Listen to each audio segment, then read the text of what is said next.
ஏன்னா இங்கത്തെ எம்பியும் சிபி ராதாகிருஷ்ணன் அவர்களும் பள்ளி பருவத்தில் முழுது கேஎஸ்சி ஸ்கூல்ல ஒன்றாக படித்தவர்கள். அந்த நினைப்பில் எப்படி இருந்தாலும் ஒரு தோல்விக்கு ஓட்டு போட வேண்டாம், மண்ணின் மைந்தருக்கு ஓட்டு போடுங்கன்னு ஒரு வேண்டுகோளை கூட நாங்க திருப்பூர் மக்கள் சார்பாக வச்சிருந்தோம். 19 ஓட்டுகள் வேற எம்பிஸ் போட்டிருக்கிற காட்டி எங்க எம்பியும் போட்டிருப்பாருங்கிற ஒரு நம்பிக்கையில அவருக்கும் இந்த நேரத்தில் எங்களது நன்றிகளை திருப்பூர் மக்களின் சார்பாக. നിയുക്ത ഉപരാഷ്ട്രപതി CP രാധാകൃഷ്ണന്റെ തിരുപ്പൂര് അദ്ദേഹത്തിന്റെ ജന്മസ്ഥലമാണ്.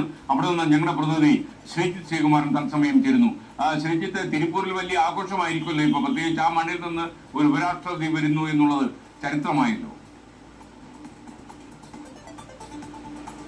തീർച്ചയായും തൊഴിൽ നഗരം എന്നാണ് തിരുപ്പൂരിനെ അവർ വിശേഷിപ്പിക്കുന്ന. ആ തൊഴിൽ നഗരത്തിൽ നിന്ന് ഒരു ഉപരാഷ്ട്രപതി, രാജ്യത്തിന്റെ ഒരു പ്രഥമ പുരുഷന്റെ തൊട്ട് താഴെയുള്ള ഒരാളിലേക്ക്, ഒരു പോസ്റ്റിലേക്ക് ഒരാൾ വരുന്നു. അത് പ്രധാനപ്പെട്ട BJPയുടെ നേതാവ് എന്ന തരത്തിലാണ്. അതിൽ ഏറ്റവും എടുത്തു പറയേണ്ടത്, അല്പസമയം മുൻപ് നമ്മൾ കാണിച്ച ബൈറ്റ് ഇവിടുത്തെ തിരുപ്പൂരിലെ ജില്ലാ പ്രസിഡന്റ് KCMB ശ്രീനിവാസിന്റേതാണ്. അദ്ദേഹം പറഞ്ഞിരിക്കുന്നതാകട്ടെ, ഇവിടുത്തെ CPIയുടെ MP അദ്ദേഹവും അതുപോലെ തന്നെ CP രാധാകൃഷ്ണനും ഒരുമിച്ച് പഠിച്ച ആളുകളാണ്. അവരുടെ വോട്ട് കൂടി ലഭിച്ചിരിക്കുമെന്നാണ്.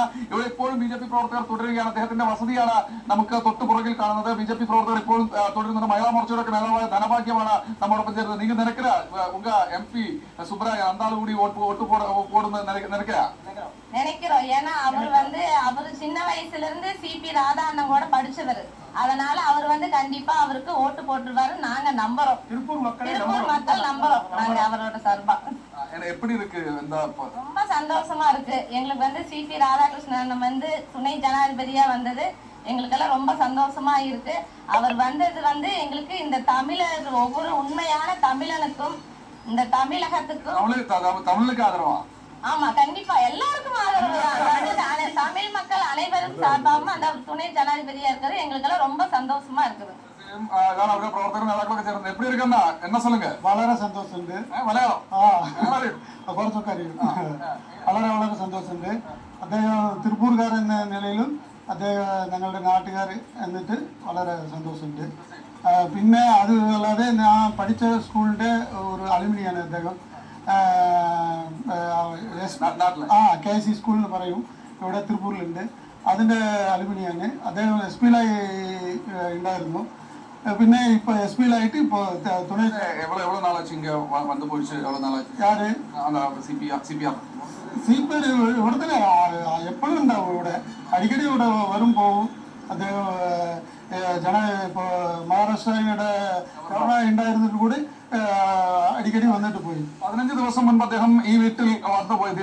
ഇവിടെ ഇപ്പോൾ ഈ വീട്ടിൽ അദ്ദേഹത്തിന്റെ മാതാവ് ജാനകിയമ്മ മാത്രമേ ഉള്ളൂ. അല്പസമയം മുൻപ് CP കുമരേശൻ, അദ്ദേഹത്തിന്റെ ജ്യേഷ്ഠൻ, നമ്മളോട് സംസാരിച്ചിരുന്നു. മാതാവിന് ശാരീരികമായ പ്രശ്നങ്ങളുണ്ട്, അതുകൊണ്ടാണ് പുറത്തേക്ക് വരാത്തത്. അവർക്ക് ചില ഇൻഫെക്ഷൻ ഒക്കെ സംഭവിക്കുമെന്ന് ഭയമുണ്ട്. വയസ്സായ വാർദ്ധക്യ ബാധിച്ച ആളാണ്, അവർക്ക് ചെറിയ പ്രശ്നങ്ങളുണ്ട്.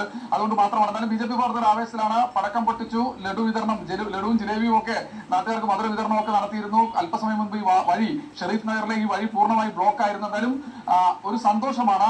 തമിഴ്നാടിന് ലഭിച്ച ആദരം, സൗത്ത് ഇന്ത്യക്ക് ലഭിച്ച ആദരം, ദക്ഷിണേന്ത്യക്ക് ലഭിച്ച ആദരം എന്നാണ് ഇവിടുത്തെ BJP പ്രവർത്തകർ പറയുന്നത്.